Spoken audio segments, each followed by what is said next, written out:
and in 1470, The Kingmaker landed back on English soil to restore the king he himself had dethroned 9 years prior. Edward fled the country and Henry sat at the throne once more.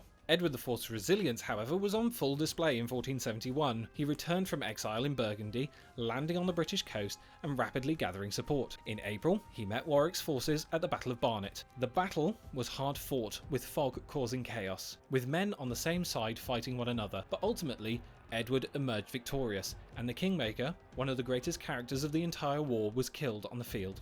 Weeks later, the Lancastrians, now led by a teenage Edward of Westminster, faced Edward IV's army at the Battle of Tewkesbury. In a brutal and decisive engagement, the Lancastrian forces were crushed, and Edward of Westminster was slain. And, with the death of Henry VI, likely murdered in the Tower of London soon after, the male line of the Lancastrians was cut down. Edward IV ruled for another 12 years, bringing a relative peace and prosperity to England.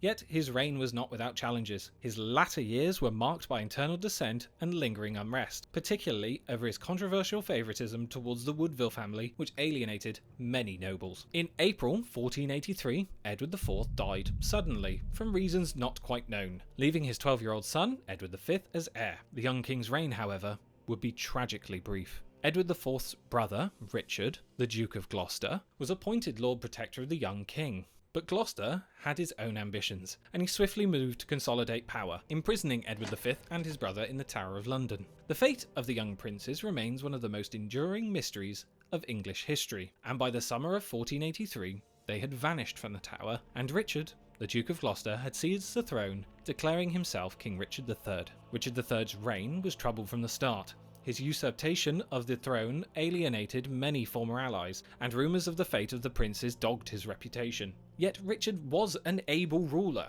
attempting reforms and seeking to stabilise the realm. Meanwhile, across the English Channel, the Lancastrian cause was revived by an unlikely figure, Henry Tudor, a distant relative of the Lancastrian kings, who had been living in exile in Brittany. With Richard III's hold on the throne weakening, Henry saw his chance to strike. Henry Tudor gathered support from both disillusioned Yorkists and loyal Lancastrians, promising to unite the warring factions and bring peace to England. Hurrah! In August 1485, Henry landed in Wales with a small army, marching to confront Richard III in what would be the final battle of the Wars of the Roses. On August the 22nd, 1485, the two armies met at Bosworth Field. The battle that followed would determine the fate of the English crown. Henry, knowing he was inexperienced in command, handed over the reins to Oxford, knowing that they were outnumbered,